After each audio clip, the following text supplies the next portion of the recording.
Ito ay aloe vera. Marami palang benefits ito eh. Pero ang objective ko ng pagkuha nito, gagawa ako ng lotion ko, okay? So, tatanggalin mo muna ito. Itong, ang tawag dyan, yung kanyang, tuloy. Yung kanyang tinik-tinik, yan. Tatanggalin mo muna yun. Tapos, pag natanggal mo na yun, ibabad mo muna. Yan, ito na. Ibabad mo muna yan. Huwag natanggal muna. Itong putulin mo. Okay. Bakit binababad? Para yung impurities niya matanggal. Para mga about 5 minutes yan. Tinatanggal. And then, pagka nababad mo na, it's like this. Tanggalin mo. Although nagkamali lang ako ng masyadong maliit yung pagkakaputol ko. Mas madali pag mahaba pa siya. Yan, ganyan. Tanggalin mo yan. Pero kung makikita mo to, yung nakaumbok, dun mo tanggalan. Katapos, yung back nung or kung may spatula kayo, yun lang, pwedeng gamitin. Ganun lang po. Yan. Then, ibabad ulit ito. Ito mga almost 15 pieces. Yan. Ito na yung nakuha ko. Ibababad din ng 5 minutes. And then, i-blend siya para makuha natin yung juice niya. Actually, yung stream ko nga iinumin pwede. Pero ako, ang objective ko lang is para magawa ako ng lotion ko. Okay? So, this is aloe vera. Okay na yan. Sinubukan ko apply, ang kamay ko, maraming, tawag ito, pangit, kasi nga siguro, dahil hard worker naman ako. And ito yung veins ko.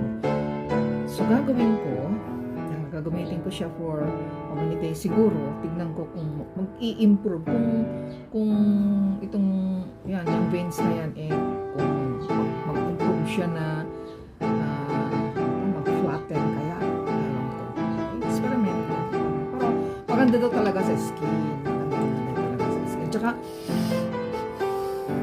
inamoy ko. Yan ang amoy. So, lotion na binibili natin. Diba? Pwede na itong lotionin eh. Sayang naman. Dami kong may mga halaman ko dyan. Okay. Thanks for watching. Para siyang ano ba tawag doon?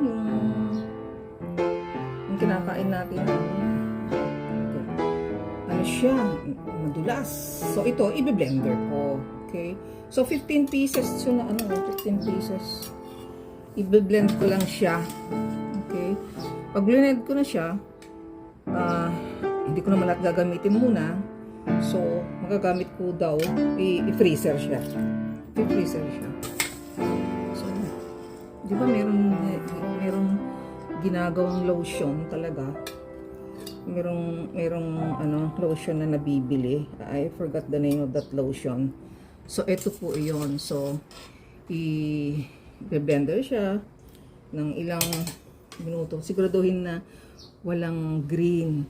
Yan. Para naman, kung ano man mayroon pang chemical yan or whatever. So, ito na po yun. So, 15 pieces. Ang dami din pala. Kaya magtanim na po kayo. Magtanim na tayo ng para makasave tayo sa lotion. Ito natural na natural. Diba? So learn how to plant aloe vera. Okay?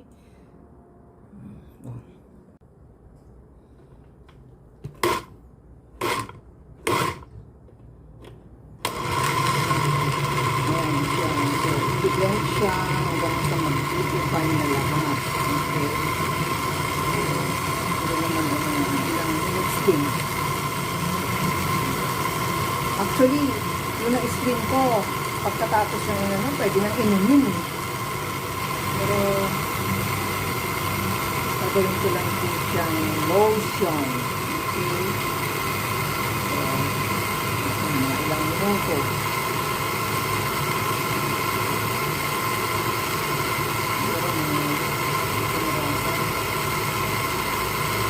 Kuha natin yung consistency. Dahil na siguro. Produkto. Ito na yung magiging lotion ko. Okay? So, madami din pala siya. Tapos, ang sabi, i-freezer daw. Okay? Para, pero wala siyang, walang amoy. Okay siya. Okay siya. So, this is aloe vera lotion by Prezi GT. Nag-research naman ako, syempre, nag-stream ako sa internet. Ilang tao din yung pinanood ko para makatapos ako ng isang ganyan. Okay? Thanks for watching. Prezi GT. Skills Unlimited.